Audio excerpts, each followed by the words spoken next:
Merhaba, İzmir'deyiz. Mustafa Kemal Atatürk Spor Salonu'ndayız. Pınar Karşıyaka'nın tecrübeli oyuncusu Errick McCollum'la birlikteyiz. Errick, hi. Hello. It's a nice weather day in Izmir. It's a nice day and we missed the gym. How is it going in Izmir? I want to start with this. Oh, it's beautiful. The weather is a plus. After being in a cold country, Russia, for 4 years, this is refreshing. People are nice, family's comfortable. I love it here. Errick, just after the psychological struggle of pandemic, this season became more difficult for the people living in Turkey. The earthquake disaster happened, and we got a 1 month break to the sports. And now we've started, but we still feel the sorrow, the pain. What can you say to the people? And also, I want to ask that you're living in Izmir. Izmir is an earthquake zone too. Do you scare? I mean, you always have some fears just because you see the videos, you see what happens. Your family's here, you're worried about their safety, and you feel for those people who lost loved ones. Not even like their belongings, just the lives that were lost. So, you constantly think about that, and then it's hard to focus on basketball. I think that's why that period where we had a break to mourn and to remember those people was very important, just because there's some things bigger than basketball. Now that we come together and we play a game, but it can give people a small distraction, something to celebrate in a time where things were so difficult. So I hope that we can honor those victims by playing hard, by playing respectful, playing the right way, and by finding ways to constantly give back. And I think our team did a good job of that, by being kind of a center for people to bring belongings, to do things. And some guys helped on the team. We were in there active, and we donated as well. So definitely heart goes out for those in Turkey. You're an experienced player who knows Turkey very well. Do you have any chance to get in touch the other foreign players who are living now in Turkey? Did it make them scared, or do you have any friends who wants to go? So as far as like most of the teams in the Istanbul area, I think they're cognizant of it, but it's different when you're in the center of it all and you really feel it. I have some friends on the Gaziantep team, and they were really scared. They were right there. They happened to be on a road trip, and one of my friends, Jackie Carmichael, his wife was still in Gaziantep area, and he didn't know if she was okay or not. And I know he was really upset, but eventually she ended up being okay. And that's just something scary. You're on a road trip, you're in Istanbul, and you're unable to have connection or to reach your loved one, because maybe the phone lines are out or whatever the case may be. And you think about that, but in life it's unpredictable. Whether you're in America, whether you're in Turkey, anything can happen anywhere. And so for me, I try to just live every day to the best of my ability, try to live it to the fullest. And I believe that if it's my time to go, that will be my time. And I just hope that I've done everybody right. I lived the right way, and I hope I have many years. I have a family, I have a son. Family's growing, but you never know. You never know. So you got to just continue to be the best person you can be, and try to bless other people. Okay, now we should move to basketball. You started to play in Turkey in 2015. I'm not talking about the best Balıkesir experience, but then Galatasaray, Anadolu Efes, now again a big and important team, Karşıyaka. What are the differences so far between these clubs? I think the biggest difference, is the cities.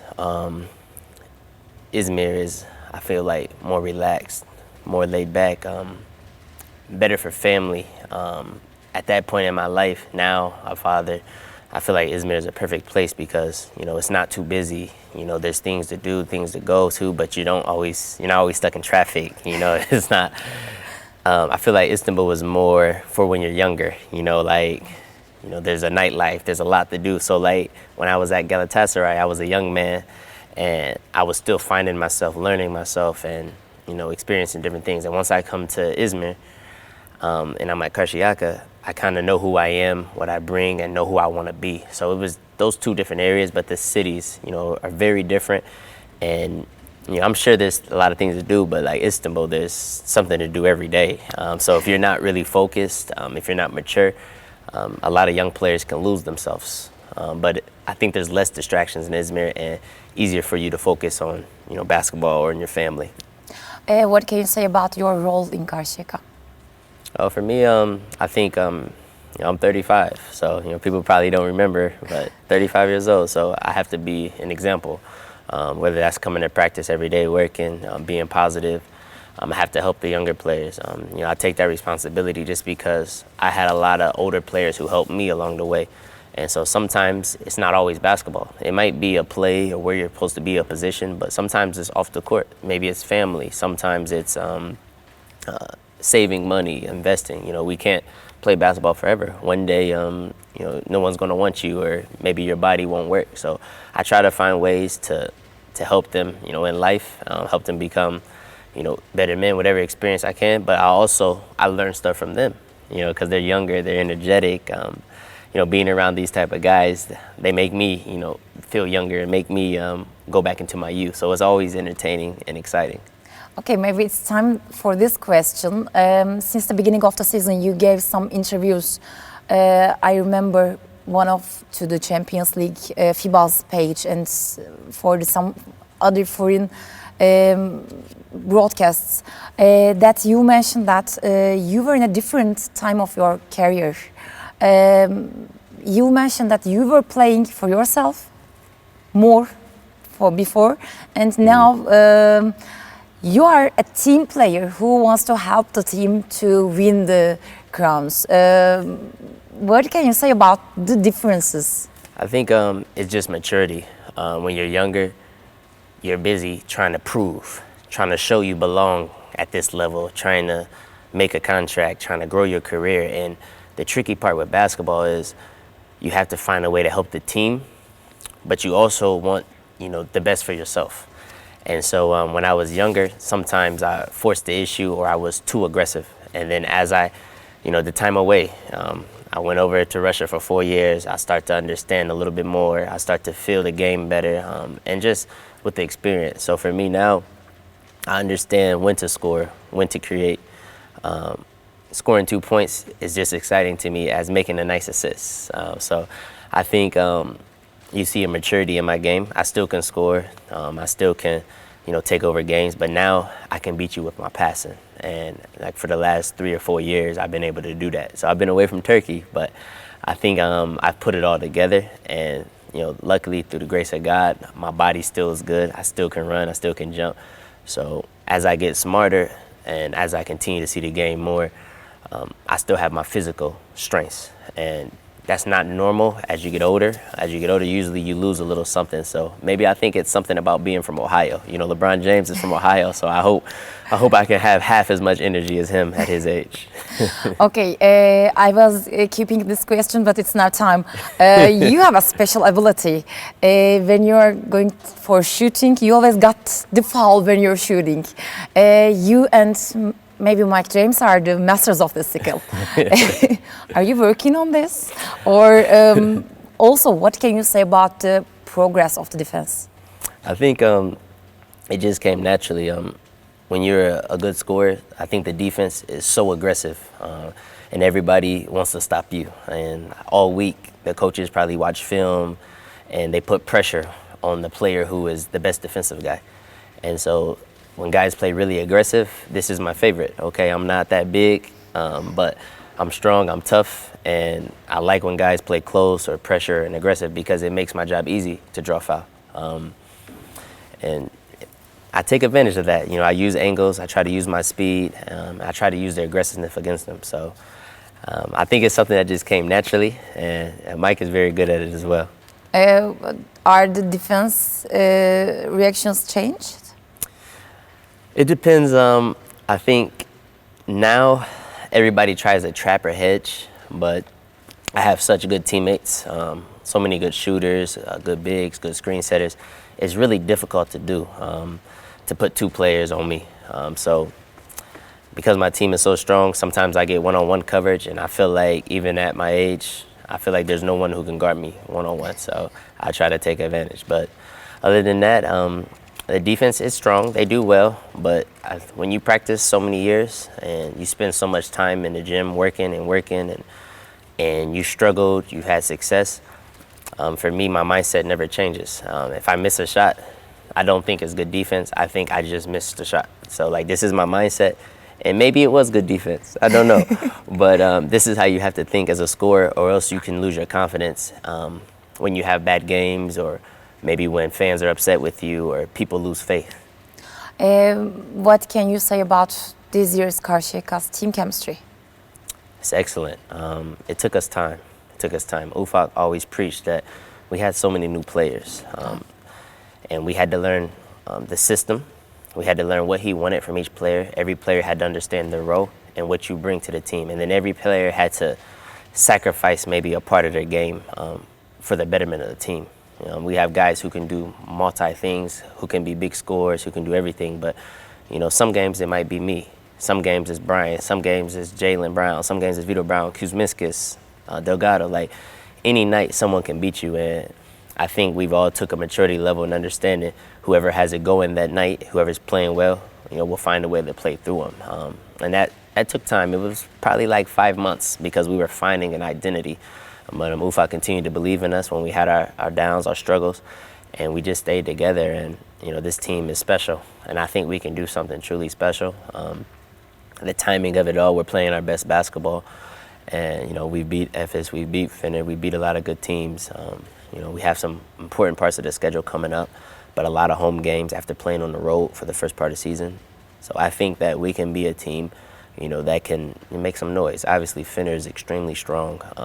Efes, back-to-back yearly champion. Like, you don't even have to mention, what they do. But, I think when we step on the court with our fans, with our fight, our desire, our mix of experience and youth, I think a lot of teams are going to have their hands full when they play us. But during this period of time, for 5 months, you said an early goodbye to the Champions League. How would you evaluate? I think having a lot of new players at the start and the Champions League starting so quickly. In the Euro League, you have time to recover. In the Euro Cup, think about every year. If the Euro League was like Champions League, Efes would have not won 2 championships. Larkin was injured. Mises had his problems. They start the season 0-4, 0-5. By that time, you're out of your group. It's over. There's 6 games in the first group. Yeah. So the last 2 years, Efes would have been finished. This year as well. And so I think, not to make excuses, but it takes time to find something. It takes time to get everything together. And this is a team that's been together for 3-4 years. We are new. Yeah. So when you get those pieces, when you put it all together, and some guys have never played in Turkey. Some guys don't know the style of play. It took an adjustment period. And we finally found it, and I think everything started to click as the season progressed, but also when we signed Brian Angola. He gave us another dimension we were missing, another slasher, another ball handler, another guy who could score, make big shots, and who could defend, and he's a taller guard. So when he came, I think that kind of springboarded us, and it took a little bit of time for him to get acclimated. Coming from Gala, a whole different program, whole different structure, and how we use him is much different than how Gala used him. But I think adding him and then us just having that time to build camaraderie, trust, and understanding the Ufak system is the difference. So I wish we could be the team we are now 5 months ago. I wish. But who knows? Maybe we can finish this season strong and do something in Turkish League, and people will forget about Champions League and they will focus there. And then maybe we can use that to springboard into success for 23-24 season in Champions League. What do you think about the team's position in the Turkish League? Because when you were not in a good shape, you were winning. What can you say about the position? I think third place is solid. There's really 2 games that I feel like we really messed up. One was Tofish at home. And we're 9-1, and our only loss is the Tofish. This is a good team, it's a good organization, but I just feel like we shouldn't lose at home.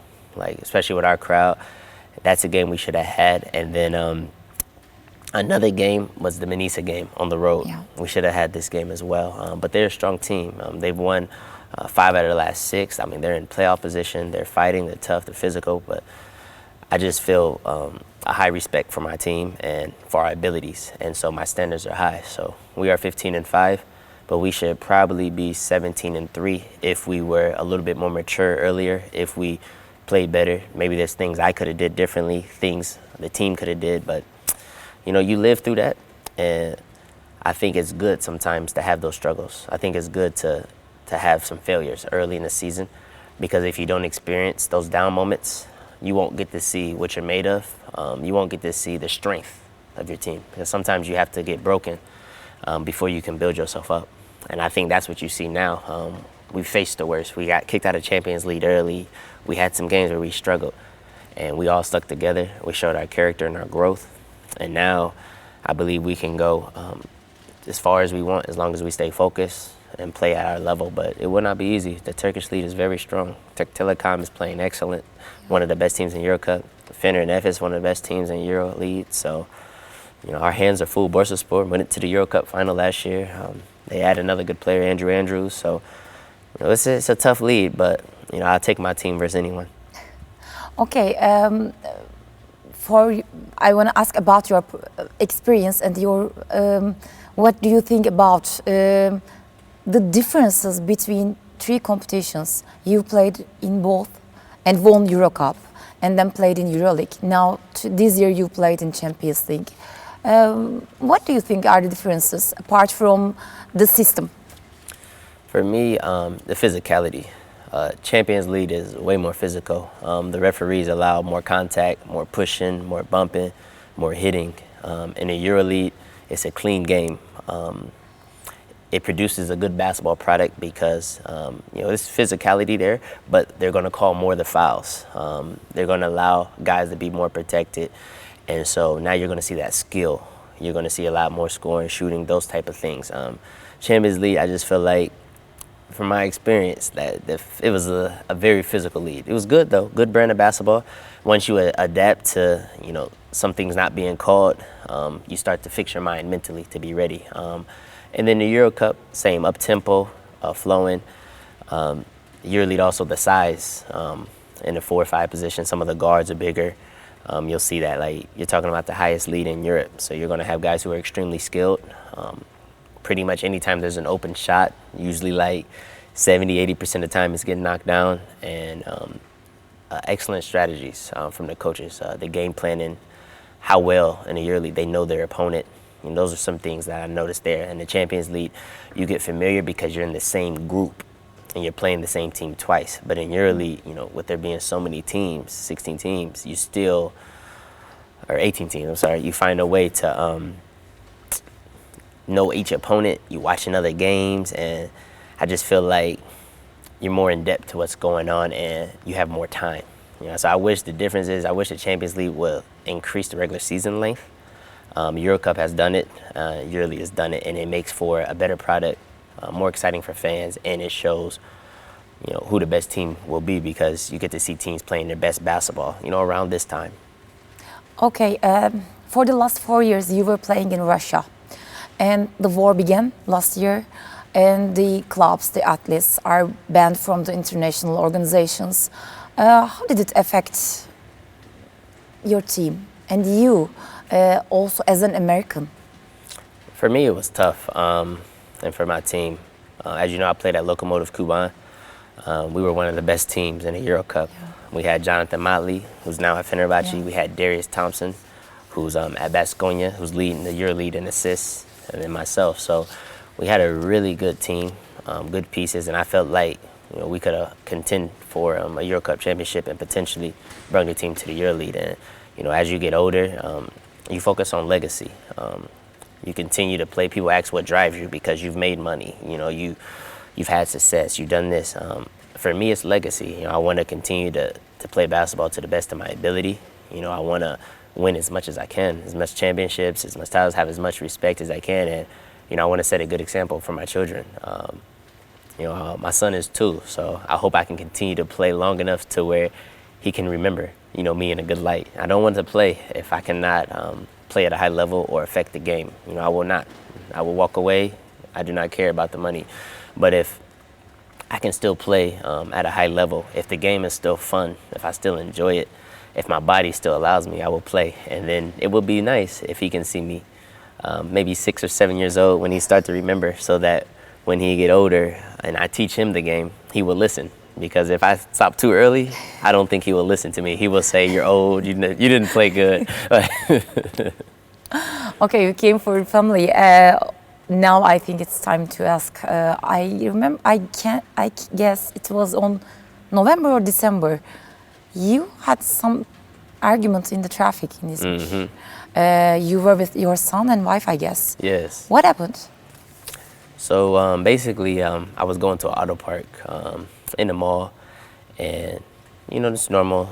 I see a parking spot, and there's a woman with a child, and anybody with a kid knows that when you have your baby, you put them in the car seat. It probably takes maybe 20 seconds, 15 seconds, and so I'm waiting in a spot, you know, for the woman to put her kid in and to park. As I'm waiting, there's someone that's honking the horn aggressively, but I ignore it. Whatever. Time goes on. The man walks to my car and just starts banging on my window, and I'm confused. And he's yelling in Turkish, and so I understand like some curse words in Turkish, you know. So I roll down the window, and I'm trying to explain to him, I'm waiting for the lady. She's gonna be going. I'm gonna pull into the spot. Wait like 10 seconds. But he just keep going. So I get out the car, show him like, look at the car. She's right here. She gets in the car, she's about to start moving. So I immediately get back in the car, and he walks back to his car. So I think, okay, it's over. The rest is done. I pull into the spot. I go to get my son, and I see his car coming slow. And I'm wondering like, okay, what's he waiting on? Like, it's there. So I stop, because I was like, if I open up the door, let me see what he's doing first, because you don't want to get your kid out, and you don't know. Everybody is not logical. And when I pull it out, he got out of his car and he started like reaching. So I look, I tell my wife to wait in the car, and then she looks and she's like, he grabbed a knife. So I see it, he keep the knife low, and he come towards me. At that moment, there's nothing you can do. So we sit there and wait, and you gotta protect your family. But I think he maybe feared a little bit. I think he expected me to run, and when I didn't run, it was probably 2 or 3 people. They run out and they grab him and put him in the car. So, but it could have been bad. The last question is about family too, but it's about your brother. CJ is an NBA star. We know that when you were in Galatasaray, he was coming to your games too. Does he plan to come to Izmir too? Oh yeah, for sure. And also, I want to ask this: when 2 brothers or sisters are both athletes, which one do you think are the luckiest ones, the younger or the oldest? This is a good question. First one, he will come to visit. You know, we have a very close-knit relationship. My brother, you know, is my best friend outside of my wife, and we could talk about anything, and we always support each other, you know, in our seasons. You know, people probably don't know this, but like at halftime of our games, we text each other just to see, like, you know, maybe something that he sees on the film that I could do better, or I see something, I'll text him and he responds. And it's just a quick text, maybe something I see defensively or offensively on the court, and he does the same for me. So he watches, you know, our Turkish League games, and he's in tune. But he will be here as long as they don't go further in the playoffs than us. So if Karşıyaka can make it in the playoffs longer than the Pelicans, he will be here. And for the other question, for me, I think it's better to be the younger brother. And the only reason is because you get to see the example set. If you have a good brother or sister, if you have a good big brother or sister, they can show you the correct way to do things. They can set the positive example. And then as a parent myself, you know, when you have your first child, you're kind of like guessing, like, okay, maybe I do this, and you learn. And then for the second child, you feel like, okay, I'm more ready. Like I'm prepared now. And I think these are some advantages. The only bad thing, you know, from talking with my brother, is that as the younger child, he always had a crazy expectation level, because everything I did, everyone expected him to do. So I was a good student. he had to be a good student. I was polite, courteous, he had to do that. I played well, he had to do that. And all the coaches are harder on you because they see what your brother was. They see that you have good genes in your family and that you have potential to be something. So you have high expectation, but you have a lot of support and help. And when you're the oldest, there is no one to show you the example. You have to set it yourself. So this is the pros and cons. Eric, thank you so much. It's always good to have a long chat with you like this. Thank you so much. Thank you for having me and I appreciate that. Bu hafta Pınar Karşıyaka'nın Yıldız oyuncusu, Yıldız ismi Errick McCollum'la birlikteydik. Bu haftalık bizden bu kadar. Tekrar görüşünceye dek hoşça kalın.